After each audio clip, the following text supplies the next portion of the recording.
Utiliser la culture pour lutter contre la corruption dans le secteur public, c'est l'objectif d'une caravane de sensibilisation initiée par les artistes ce lundi 31 octobre 2016 dans la capitale tchadienne.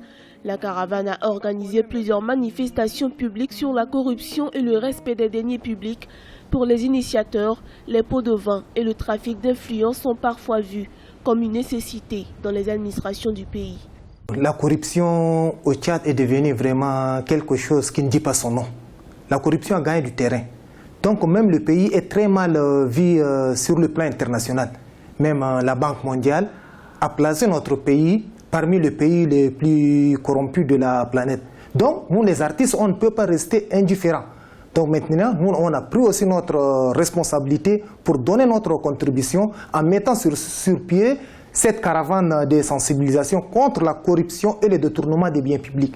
Pour la société civile et la majorité présidentielle, l'initiative culturelle pour lutter contre la corruption dans le secteur public est encourageante. Cette caravane vient renforcer la politique du gouvernement pour la sécurisation des recettes publiques, disent-elles. Si aujourd'hui les artistes prennent cette initiative de faire leur caravane pour lutter contre la corruption, c'est une bonne chose.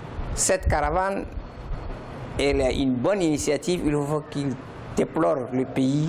Il faut aller au fond du pays pour parler de cette situation. Et les hommes religieux aussi doivent les joindre. Il faut que les jeunes, aujourd'hui, les gens qui peuvent faire vraiment ce travail, c'est les jeunes du pays. Les jeunes qui veulent être demain les cadres du pays, c'est à eux d'attacher la ceinture, de faire ce travail. Par cette caravane de sensibilisation, les artistes tchadiens veulent contribuer à la lutte contre la corruption dans le milieu public. Rappelons qu'un récent rapport de la Banque mondiale publié en octobre 2016 a classé le Tchad parmi les pays les plus corrompus au monde.